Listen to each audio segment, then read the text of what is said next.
నమస్తే, welcome to non stop news. నేను కార్తిక్. నేను హిమబిందు. వివరాలకు వెళ్దాం. దేశవ్యాప్తంగా పెట్రోల్ డీజిల్ ధరలు పెరిగాయి. లీటర్ పెట్రోల్ పై సగటున ₹3, డీజిల్ పై ₹3 పెంచుతూ ఆయిల్ కంపెనీలు నిర్ణయం తీసుకున్నాయి. పెరిగిన ధరలు ఇవాళ ఉదయం 6 గంటల నుంచే అమల్లోకి వచ్చాయి. పశ్చిమాసియాలో కొనసాగుతోన్న సంక్షోభం నేపథ్యంలో ముడి చమురు ధరలు పెరిగినట్టు బిజినెస్ నిపుణులు చెబుతున్నారు. తాజా ఉద్రిక్తతల నేపథ్యంలో దేశంలో ఇంధన ధరలు పెరుగుతాయంటూ ఇటీవల పెద్ద ఎత్తున ప్రచారం జరిగింది. అయితే సరిపడా నిల్వలు ఉన్నాయంటూ కేంద్రం వాటిని ఎప్పటికప్పుడు తోసిపుచ్చుతూ వచ్చింది. ఈ క్రమంలో ధరలు పెంచడంపై సామాన్యులు కేంద్ర ప్రభుత్వంపై మండిపడుతున్నారు. సిఎన్జి వాహనదారులకు కూడా గ్యాస్ కంపెనీలు షాక్ ఇచ్చాయి. కిలో సిఎన్జిని ₹2 పెంచాయి. ఆంధ్రప్రదేశ్లో పెట్రోల్ పై ₹3.29, డీజిల్ పై ₹3.14, తెలంగాణలో పెట్రోల్ డీజిల్ పై ₹3 చొప్పున ఆయిల్ కంపెనీలు పెంచాయి. దేశంలో పెట్రోల్ ధరల పెరుగుదలతో వినియోగదారుల జేబులకు చిల్లులు పడుతున్నాయి. రాష్ట్రాల వారీగా తాజా పెట్రోల్ ధరలు పరిశీలిస్తే ఆంధ్రప్రదేశ్ దేశంలోనే అత్యధిక ధరతో టాప్లో నిలిచింది. ఏపీలో లీటర్ పెట్రోల్ ధర 113 దాటగా అండమాన్ నికోబార్లో మాత్రం దేశంలోనే అతి తక్కువ ధర నమోదైంది. రాష్ట్ర ప్రభుత్వ పన్నుల భారం వల్లే ఏపీలో పెట్రోల్ ధరలు మండుతున్నాయన్న విమర్శలు వినిపిస్తున్నాయి.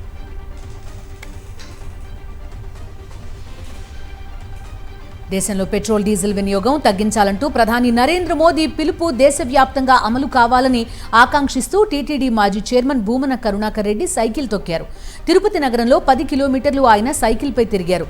యుద్ధం కారణంగా ప్రపంచవ్యాప్తంగా తలెత్తిన పరిణామాలు, దేశంలో ఎదురయ్యే ఆర్థిక విపత్తును ఎదుర్కొనేందుకు ఇంధనం పొదుపు, విద్యుత్ పొదుపు పాటించాలని భూమన కోరారు. పొదుపు చర్యల్లో భాగంగా తన కాన్వాయ్ని తగ్గించుకున్న ప్రధాని ఆయన ఆదర్శంగా తీసుకోవాలన్నారు భూమన.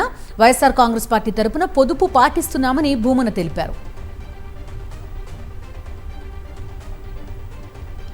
పెట్రోల్ డీజిల్ ధరల పెంపును వ్యతిరేకిస్తూ విజయవాడలో సిపిఎం కార్యక్రమం చేపట్టింది. బందరు రోడ్డులోని సివిల్ సప్లై ఆధ్వర్యంలో నిర్వహిస్తున్న పెట్రోల్ బంక్ వద్ద పార్టీ నాయకులు, కార్యకర్తలు ఆందోళన నిర్వహించారు. నిరసనలో భాగంగా రిక్షాకు బైక్ను తాడుతో కట్టి లాగుతూ కేంద్ర రాష్ట్ర ప్రభుత్వాలపై తమ వ్యతిరేకతను వ్యక్తం చేశారు. ఇంధన ధరల పెంపుతో సామాన్య ప్రజలపై తీవ్ర భారం పడుతోందని నేతలు ఆరోపించారు. వెంటనే ధరలు తగ్గించకపోతే దేశవ్యాప్తంగా ఆందోళనలు చేపడతామని హెచ్చరించారు. పెట్రోల్ డీజిల్ ధరల పెంపుపై విపక్షాలు భగ్గుమన్నాయి. ఎన్నికలు ముగిసిన వెంటనే మోదీ తన వసూళ్లు ప్రారంభించారని ఆక్షేపించాయి. మోదీ చేసిన తప్పులకు ప్రజలు మూల్యం చెల్లిస్తున్నారన్న ప్రతిపక్ష నేత రాహుల్ గాంధీ విడతల వారీగా వసూళ్లు కొనసాగుతాయని వార్నింగ్ బెల్స్ మోగించారు. ఇక సైకిలే దిక్కు అంటూ సెటైర్ వేశారు సమాజ్వాదీ చీఫ్ అఖిలేష్ యాదవ్. అమరావతి నిర్మాణ పనుల్లో భారీ లోపాలు కనిపిస్తున్నాయి. నిర్మాణంలో ఉన్న స్టీల్ బ్రిడ్జ్ గడ్డర్లు ఒరిగిపోయాయి. పనులు పూర్తయ్యే దశలోనే బ్రిడ్జ్ గడ్డర్లు కుంగాయి. రాజధాని కనెక్టివిటీ కోసం స్టీల్ బ్రిడ్జ్ నిర్మాణం చేపట్టారు. 68 కోట్లతో కడుతున్న స్టీల్ బ్రిడ్జ్ నాణ్యత లోపం కొట్టొచ్చినట్టు కనిపిస్తుంది. ప్రొక్లైనర్లతో బ్రిడ్జికి సపోర్ట్ ఇచ్చారు నిర్మాణదారులు. 20 రోజులుగా బ్రిడ్జ్ పడకుండా ప్రొక్లైనర్ పెట్టి దుస్థితి కనిపిస్తోంది. గడ్డర్లు తొలగించి మళ్లీ నిర్మిస్తున్నాడు కాంట్రాక్టర్. ఈ వంతెన కోసం సీఎం చంద్రబాబు 2 సార్లు సమీక్ష నిర్వహించారు. 9 సార్లు పనులు పరిశీలించారు మంత్రి నారాయణ. వంకర గడ్డర్లపై స్లాబ్ వేస్తే కూలిపోయే ప్రమాదం ఉందని నిపుణులు హెచ్చరిస్తున్నారు. గతంలోనే లోపాన్ని గుర్తించిన గుడ్డిగా నిర్మాణ పనులు కొనసాగించారు.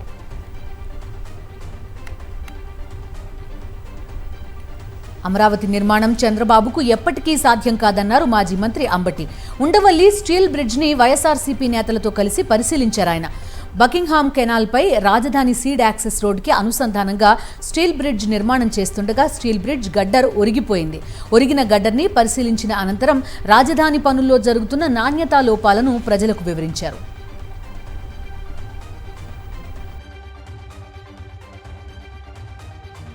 అసలు అమరావతిని మీరు నిర్మించలేరు, సాధ్యం కాదు. మీకు ఇచ్చిన 5 సంవత్సరాల్లో మీరు చేసేదంతా ఏంటి?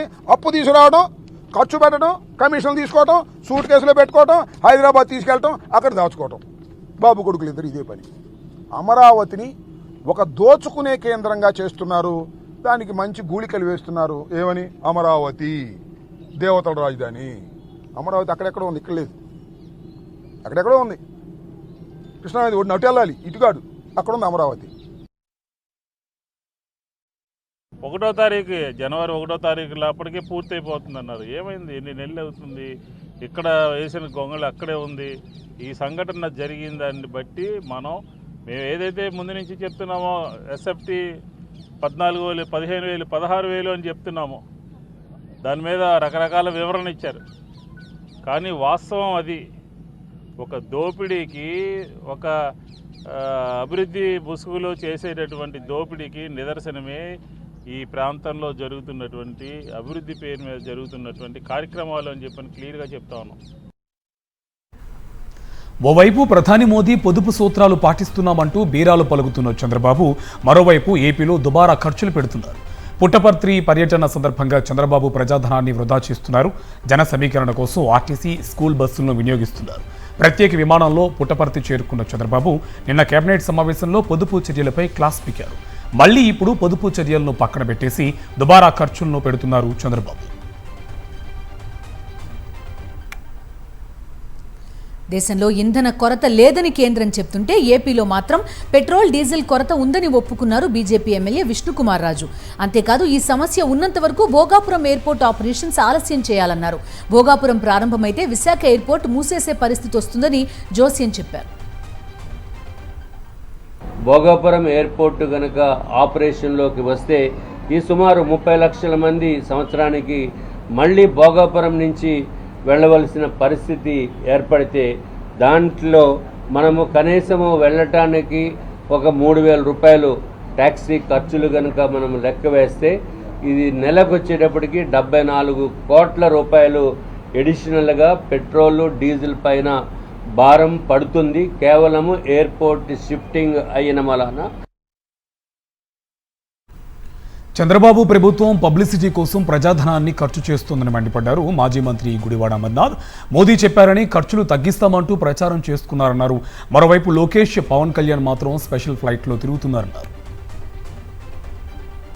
ప్రతి సంక్షోభాన్ని నుంచి ఒక అవకాశాన్ని వెతుక్కోవాలనేటువంటిది చంద్రబాబు నాయుడు గారు సహజంగా చెప్పేటువంటి మాట. నిన్న కేబినెట్ సమావేశం అయింది. చాలా మంది ప్రజలందరూ కూడా టీవీల్లో వార్తలు చూసిన తర్వాత వారు కానీ వారి కొడుకు కానీ ఉప ముఖ్యమంత్రి గారు కానీ ఇంకా స్పెషల్ ఫ్లైట్లో తిరగరు, రాష్ట్ర ఖజానాకి బోల్డంత డబ్బు మిగులుతుంది అనేటువంటి అభిప్రాయం చాలా మందిలో వ్యక్తమైంది. బ్రేకింగ్ న్యూస్ ఒక పక్క టీవీల్లో పడతా ఉండగానే కొడుకు స్పెషల్ ఫ్లైట్ ఎక్కి పుట్టపర్తి వెళ్ళారు. ఏం స్పెషల్గా మీరు తగ్గించమని చెప్పి చంద్రబాబు నాయుడు చెప్పలేదు. దేశ ప్రజలందరికీ కూడా ఆయన ఉద్దేశించి ప్రసంగించారు. దాన్ని ఈయన ఒక పబ్లిసిటీ స్టంట్గా వాడుకునేటువంటి దానికి ఈ ప్రచారం అంతా చేయడం.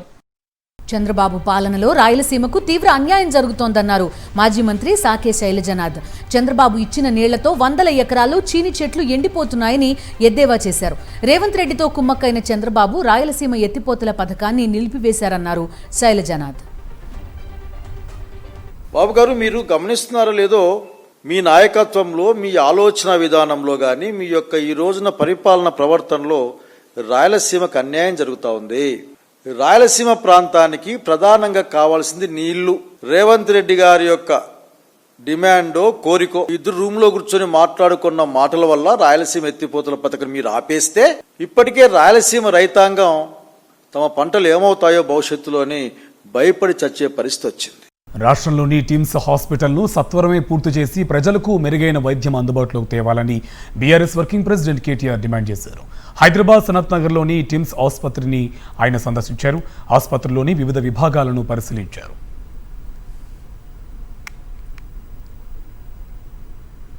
నేను ప్రభుత్వాన్ని కోరుతున్నా, బేసిజానికి పోకండి. ఇది కేసీఆర్ గారు స్టార్ట్ చేశారు కదా, ఆయన ఆనవాళ్లు కదా, కాబట్టి మేము కడితే ఆయనకు పేరు వస్తుందేమో. ప్రభుత్వాలు మారుతూ ఉంటాయి. ప్రభుత్వాలు అనేది కంటిన్యూస్ గా ఉండాల్సిన ఒక ఇన్స్టిట్యూషన్. కాబట్టి దయచేసి బేసిజానికి పోకుండా సనత్ నగర్ కానీ, అల్వాల్ టిమ్స్ కానీ, ఎల్బీ నగర్ కానీ, అట్లాగే ఎంజీఎం వరంగల్ కానీ, అట్లాగే నిమ్స్ ఎక్స్పాన్షన్ కానీ, టిమ్స్ గచ్చిబౌలి కానీ వీటిని సత్వరమే పూర్తి చేసి అందుబాటులోకి తెండి పేద ప్రజలకి మరి అవకాశం ఉండే విధంగా వారు మరి కొంత చొరవ తీసుకోవాలని చెప్పి కూడా నేను ప్రభుత్వాన్ని కోరుతా ఉన్నాను. 14 రాష్ట్రాల్లో ఎస్ఐఆర్ పేరుతో అక్రమంగా ఓట్ల తొలగింపు జరిగిందని ఫైర్ అయ్యారు టీపీసీసీ చీఫ్ మహేష్ కుమార్ గౌడ్. అలాంటి అవకతవకలు తెలంగాణలో జరగకుండా ఉండేందుకు అన్ని జాగ్రత్తలు తీసుకోవాలన్నారు. సెక్యులర్ భావజాలంతో ఉండే వాళ్లను ఎస్ఐఆర్తో ఇబ్బందులకు గురి చేయడం అన్యాయమన్నారు మహేష్ కుమార్ గౌడ్. నిజమైన ఓటర్ల తొలగింపు, ఎవరైతే సెక్యులర్ భావాలు కలిగిన ఓటర్స్ ఉన్నారో ఆ ఓట్ల తొలగింపు ప్రక్రియ పగడబందీగా చేసినారు. ఇది తెలంగాణలో జరగకూడదని ఇవాళ కమిషన్ని వారికి మెమోరాండం ఇచ్చి వారి ద్వారా కేంద్రానికి పంపే విధంగా మేము కొన్ని విన్నపాలు చేశాం. ఈ రాష్ట్రంలో రేపో మాపో ఎన్నికలు లేవు. వచ్చే 2 సంవత్సరాల వరకు అసలు ఎన్నికలే లేవు. కాబట్టి ఈ ఎస్ఐఆర్ ప్రక్రియ తొందరపాటుగా 2-3 నెలల్లో చేస్తే అది అనర్థాలకు దారితీసే అవకాశం ఉంది.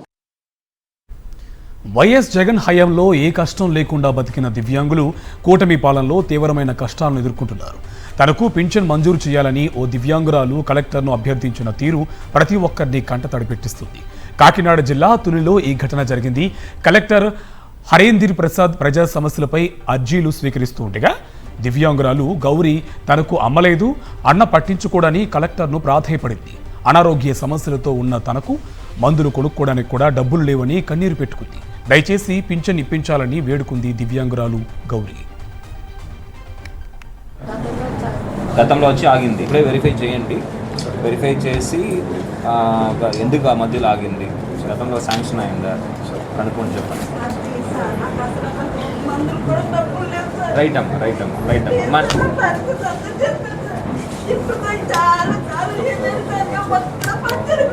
రైట్ అమ్మా, రైట్ అమ్మా, మా ప్రయత్నం చేస్తాము, వీలైన వాళ్ళకి ఇప్పిస్తాం, కంగారు పడవద్దు. మీరు ఆల్రెడీ వచ్చింది కాబట్టి మళ్ళీ యాక్టివేట్ చేస్తాం. ఓకేమ్మా.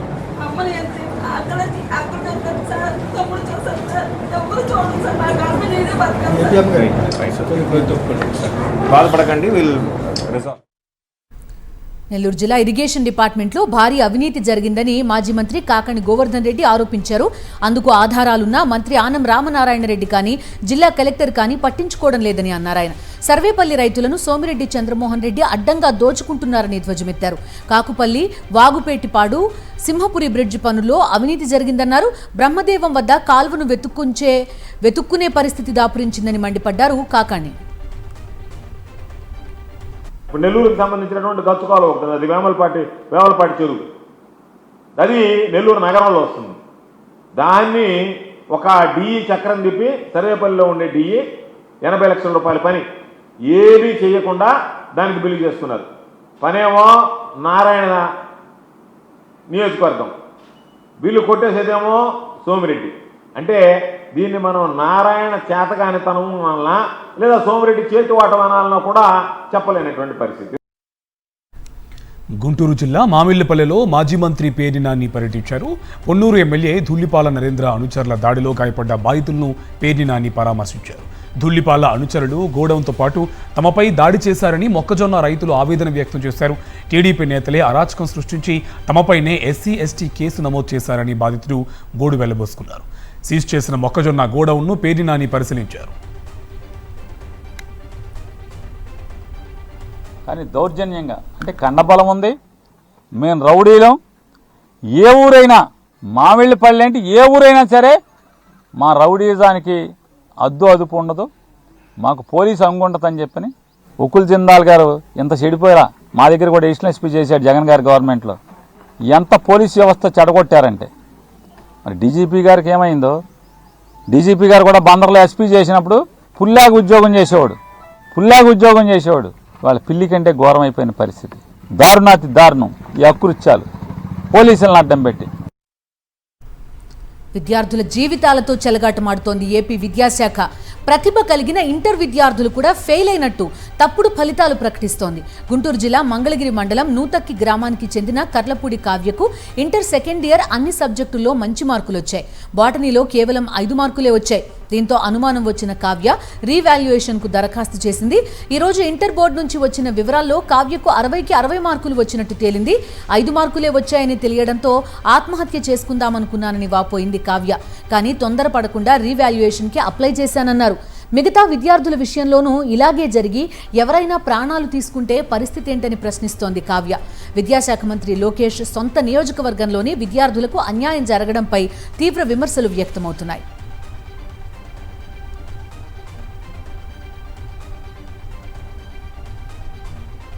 విజయవాడలో సమగ్ర శిక్ష రాష్ట్ర కార్యాలయం వద్ద కాంట్రాక్ట్ అవుట్సోర్సింగ్ సిబ్బంది ఆందోళన దిగారు. చలో విద్యాశాఖ కార్యాలయం పేరుతో మహాపాదయాత్ర నిర్వహించి నేరుగా సమగ్ర శిక్ష ప్రాజెక్టు డైరెక్టర్ కార్యాలయానికి వెళ్లి ధర్నా చేశారు. కూటమి ప్రభుత్వానికి 2 నెలల సమయం ఇచ్చామని, కానీ తమ సమస్యలు పరిష్కరించలేదని మండిపడ్డారు. ప్రభుత్వం నిర్లక్ష్యంగా వ్యవహరిస్తే ఉద్యమాన్ని ఉధృతం చేస్తామని హెచ్చరించారు కాంట్రాక్ట్ అవుట్సోర్సింగ్ కార్మికులు. బాపట్ల జిల్లా వేటపాలెంలోని ఆక్వా రైతులకు కొత్త కష్టాలు వచ్చి పడ్డాయి. ఒకవైపు రొయ్యల ధరలు పడిపోతుంటే మరోవైపు మేత ధరలు విపరీతంగా పెరగడం పట్ల రైతులు ఆందోళన వ్యక్తం చేస్తున్నారు. ఆక్వా సాగులో పెట్టుబడులు పెరిగి లాభాలు తగ్గడంతో వేటపాలెం ఆక్వా రైతులు గందరగోళంలో పడ్డారు. ఇప్పటికే ఉన్న పాత రేట్లతో సాగు గిట్టుబాటు కావడం లేదని, ఈ తరుణంలో మేత కంపెనీలు ధరలు పెంచడం సామాన్య రైతుకు గొడ్డలిపెట్టుగా మారిందని వాపోతున్నారు. విజయనగరం జిల్లా భోగాపురం ఎయిర్పోర్ట్ అప్రోచ్ రోడ్ల నిర్మాణ పనులను స్థానికులు అడ్డుకున్నారు. రైతుల భూముల్లో నుంచి రోడ్లను వేయడాన్ని వారు వ్యతిరేకించారు. గతంలో రైతుల నుంచి తీసుకున్న భూములకు పరిహారం ఇవ్వకుండా జిఎంఆర్ సంస్థ పనులు చేపడుతోందని ఆగ్రహం వ్యక్తం చేశారు స్థానికులు.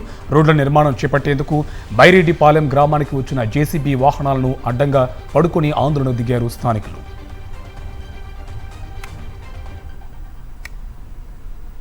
తిరుపతి వైఎస్ఆర్సీపీ ఎంపీ గురుమూర్తి వినతిపై కేంద్రం సానుకూలంగా స్పందించింది. గాజుల మండ్యం షుగర్ ఫ్యాక్టరీ పునరుద్ధరణకు కేంద్రం సానుకూలత వ్యక్తం చేసింది. వైఎస్ఆర్సీపీ అధినేత వైఎస్ జగన్ ఆదేశాలతో కేంద్రానికి ఎంపీ గురుమూర్తి లేఖ రాశారు. షుగర్ ఫ్యాక్టరీ పునరుద్ధరణకు చర్యలు చేపట్టాలని కోరారు. దీనిపై స్పందించిన కేంద్రం సాధ్యాసాధ్యాలపై పరిశీలన చేయాలని ఏపీ ప్రభుత్వాన్ని కోరింది. విజయవాడ దుర్గగుడి మెట్ల మార్గంలో ప్రమాదం జరిగింది. మెట్ల పూజ చేస్తూ ఉండగా భక్తులపై ఒక్కసారిగా స్లాబ్ పెచ్చులు ఊడిపడ్డాయి. అవి నేరుగా బాలిక తలపై పడ్డంతో బాలికకు తీవ్ర గాయాలయ్యాయి. వెంటనే హుటాహుటిన ఆసుపత్రికి తరలించారు బాధిత తల్లిదండ్రులు. అయితే ప్రమాదం జరిగిన సమయంలో దుర్గగుడి మెడికల్ ఆఫీసర్ అందుబాటులో లేకపోవడంతో భక్తులు తీవ్ర ఆగ్రహానికి గురయ్యారు. అధికారులు నిర్లక్ష్యంగా వ్యవహరిస్తున్నారని భగ్గుమంటున్నారు. ఈ ఘటనతో దుర్గగుడి మెట్ల మార్గాన్ని తాత్కాలికంగా మూసివేశారు. స్లాబ్ పెచ్చులు ఊడిపడిన చోట మరమ్మతులు చేస్తున్నారు. ఈ నేపథ్యంలో మెట్ల మార్గంలోకి భక్తులెవరూ రాకుండా బార్కేడ్లు ఏర్పాటు చేశారు.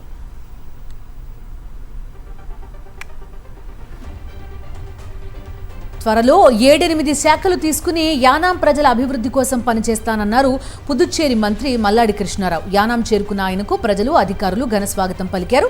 ఎన్నికల్లో ఇచ్చిన హామీలను 2 ఏళ్లలోగా 90% పనులు పూర్తి చేశామన్నారు మల్లాడి కృష్ణారావు.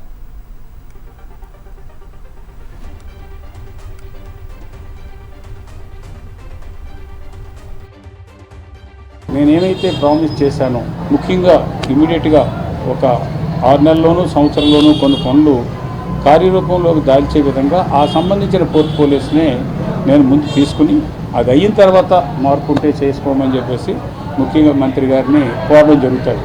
అందుకని మినిమం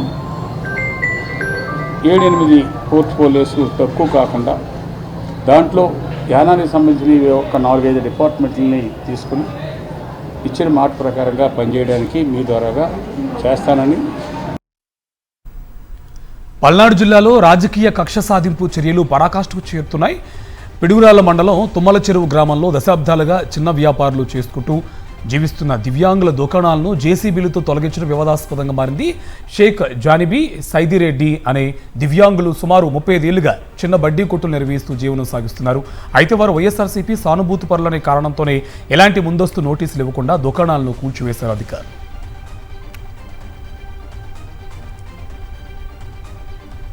జనగామ జిల్లా పెంబర్తిలో రైతులు ఆందోళన చేపట్టారు. ధాన్యం తరలింపులో జాప్యాన్ని నిరసిస్తూ రహదారిపై ధర్నా చేపట్టారు.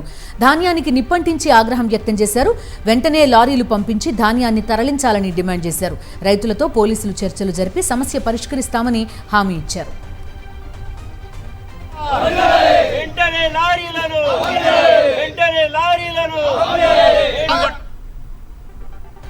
నిర్మాతలు, డిస్ట్రిబ్యూటర్లు, ఎగ్జిబిటర్లతో ఫిల్మ్ ఛాంబర్ జాయింట్ మీటింగ్ ముగిసింది. ఎగ్జిబిటర్ల సెక్టర్ పర్సంటేజ్ విధానంపై ప్రధానంగా చర్చించారు. సమస్యను వేగంగా, సామరస్యంగా పరిష్కరించేందుకు ఈ సమావేశంలో కీలక నిర్ణయం తీసుకున్నారు. పర్సంటేజ్ల వ్యవహారాన్ని తేల్చేందుకు ప్రత్యేకంగా సబ్ కమిటీ ఏర్పాటు చేశారు. సబ్ కమిటీలో నిర్మాతలు, ఎగ్జిబిటర్లు, డిస్ట్రిబ్యూటర్లకు సమాన ప్రాధాన్యత ఇచ్చారు. ప్రతి రంగం నుంచి 7 చొప్పున మొత్తం 21 మంది సభ్యులతో సబ్ కమిటీ వేశారు. సబ్ కమిటీ చైర్మన్ గా సురేష్ బాబు, కన్వీనర్లుగా అల్లు అరవింద్, దిల్ రాజు, కేఎల్ నారాయణ, అశోక్ కుమార్లను నియమించారు.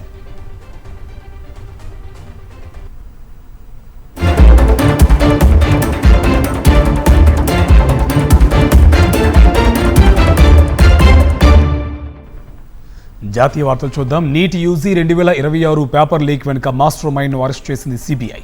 నీట్ పేపర్ తయారీలో కీలక పాత్ర పోషించిన పూణేకు చెందిన ప్రొఫెసర్ పివి కులకర్ణిని అదుపులోకి తీసుకుంది. కెమిస్ట్రీ లెక్చరర్గా ఉన్న కులకర్ణి తన ఇంట్లోనే నీట్ కోచింగ్ సెంటర్ నడుపుతున్నాడు. ఈ కేసులో దర్యాప్తు అధికారులకు సంచలన విషయాలు తెలుస్తున్నాయి. గతేడాది లీక్ ఆనవాళ్లు బయటపడుతున్నాయి. కీలక నిందితుడైన వికాస్ బివాల్ కుటుంబ సభ్యుల్లో 5గురికి గతేడాది గవర్నమెంట్ మెడికల్ సీట్లు వచ్చాయి. వీటిపై ప్రస్తుతం సిబిఐ ఫోకస్ చేసింది. అప్పట్లో గొప్ప సక్సెస్ స్టోరీగా కనిపించిన ఈ వ్యవహారం ఇప్పుడు కీలకమైన లీకేజీ నెట్వర్క్ కేంద్ర బిందువుగా కనిపిస్తుంది. పేపర్ లీక్ ఆరోపణలతో రద్దయిన నీట్ యూజీ 2026 మళ్లీ నిర్వహించేందుకు షెడ్యూల్ ఖరారైంది.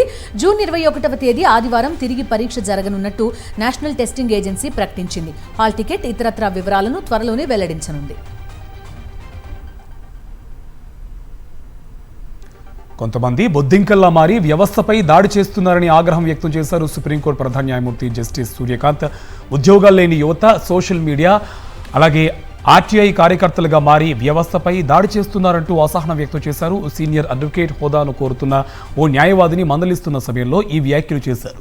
వ్యవస్థపై దాడి చేసే పరాన్న జీవులు సమాజంలో ఇప్పటికే ఉన్నారని వారితో చేతులు కలపాలనుకుంటున్నారా అంటూ పిటిషనర్ను ప్రశ్నించింది ధర్మాసనం.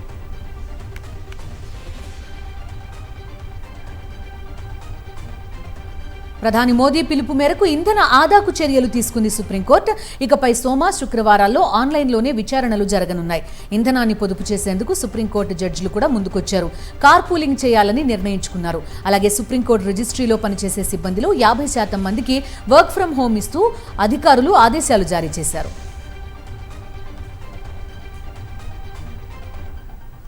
ఉన్నావ్ అత్యాచార కేసు దోషి కుల్దీప్ సింగ్ సెంగార్కు సుప్రీంకోర్టు షాక్ ఇచ్చింది. ఆయన జీవిత ఖైదును నిలిపివేస్తూ ఢిల్లీ హైకోర్టు ఇచ్చిన తీర్పును పక్కన పెట్టింది. మళ్లీ విచారణ చేపట్టాలని తిప్పి పంపింది. సిబిఐ అప్పీల్పై విచారణ చేపట్టిన CJI justice Surya Kant, justice Joymalya Bagchi ధర్మాసనం ఈ మేరకు ఆదేశాలిచ్చింది. ప్రముఖ గుజరాతీ జానపద గాయకుడు గోపాల్ సాధుపై అభిమానులు కరెన్సీ నోట్ల వర్షం కురిపించారు. జునాగఢ్లోని కంబాలియా గ్రామంలో ప్రత్యేక భజన కార్యక్రమం ఏర్పాటు చేశారు. గాయకుడు గోపాల్ సాధు హార్మోనియం వాయిస్తూ పాటలు ఆలపించారు. ఆయన గాత్రానికి ముగ్ధులైన ప్రజలు వేదికపైకి వచ్చి డబ్బు సంచులు ఆయనపై కుమ్మరించారు. ఈ డబ్బును సామాజిక సేవ కోసం వినియోగించనున్నట్టు నిర్వాహకులు వెల్లడించారు. ఢిల్లీలోని బిహారీ కాలనీ వద్ద భారీ అగ్ని ప్రమాదం జరిగింది. రైల్వే లైన్ సమీపంలోని పార్కింగ్ ఏరియాలో మంటలు చెలరేగాయి. పెద్ద సంఖ్యలో కార్లు, ఇతర వాహనాలు మంటల్లో చిక్కుకున్నాయి. నల్లని దట్టమైన పొగ పార్కింగ్ ఏరియాను కమ్మేసింది. స్థానికులు, పోలీసులు సహాయక చర్యలు చేపట్టారు. పశ్చిమాసియాలో శాంతి స్థాపనకు పిలుపునిచ్చారు ప్రధాని నరేంద్ర మోదీ. అబుదాబిలో పర్యటిస్తున్న ఆయన యుఏఈపై ఇరాన్ దాడులను తీవ్రంగా ఖండించారు. దౌత్య చర్చల ద్వారా సమస్య పరిష్కారానికి కృషి చేయాలన్న ప్రధాని మోదీ పశ్చిమాసియాలో శాంతి కోసం మధ్యవర్తిత్వం చేయడానికి భారత్ సిద్ధంగా ఉందని తెలిపారు. యుఏఈ అధ్యక్షుడు నహ్యాన్ను ఆత్మీయంగా ఆలింగనం చేసుకున్న ప్రధాని మోదీ సాదర స్వాగతంపై హర్షం వ్యక్తం చేశారు. ఈ సందర్భంగా ఇరు దేశాల ద్వైపాక్షిక వ్యూహాత్మక సంబంధాల బలోపేతంపై చర్చలు జరిపారు. ప్రధాని మోదీ ప్రయాణిస్తున్న విమానం యుఏఈ గగనతలంలోకి ప్రవేశించగానే ఆ దేశ ఫైట్ జెట్ ఎస్కార్ట్ గా వచ్చింది.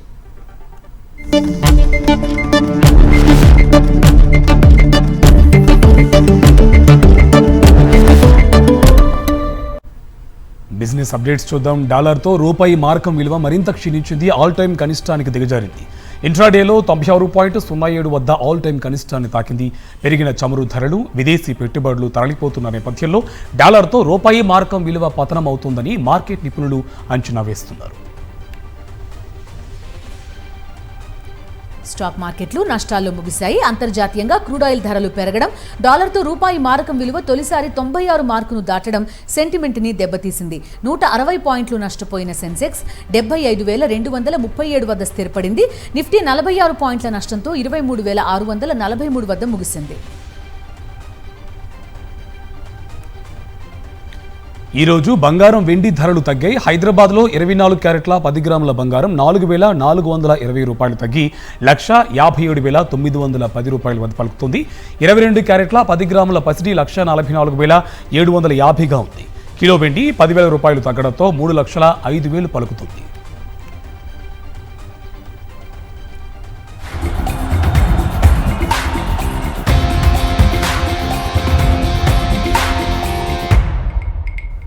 స్పోర్ట్స్ అప్డేట్స్ చూద్దాం. లక్నో ముందు 188 పరుగుల లక్ష్యం ఉంచింది చెన్నై. 20 ఓవర్లలో 5 వికెట్లు కోల్పోయి 187 పరుగులు చేసింది. కార్తిక్ శర్మ 71 పరుగులు చేసి క్యాచ్ అవుట్ అయ్యాడు.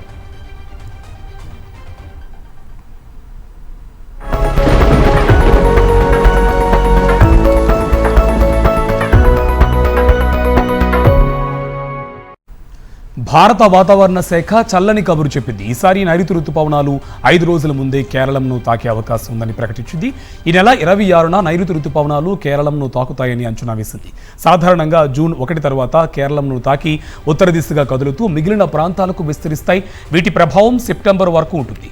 అయితే గతేడాదిలాగానే ఈసారి కూడా నైరుతి రుతుపవనాలు ముందుగానే కేరళంను తాకుతాయని అంచనా వేసింది ఐఎండీ. ప్రస్తుతం నైరుతి మేఘాలు అండమాన్ సముద్రంలోకి చేరాయని భారత వాతావరణ శాఖ ప్రకటించింది. నైరుతి రుతుపవనాలు మరో 24 గంటల్లో అండమాన్ను తాకనున్నట్టు అంచనా వేసింది. ప్రస్తుతం పశ్చిమ మధ్య బంగాళాఖాతంలో అల్పపీడనం కొనసాగుతుందని, ఉత్తర ఈశాన్య దిశగా రుతుపవనాలు కదులుతున్నాయని తెలిపింది. ఇవి నాన్ స్టాప్ న్యూస్ డీటెయిల్స్. దేవుణ్ణి వదలరా మ్యాగజైన్ స్టోరీ చూద్దాం. Stay tune.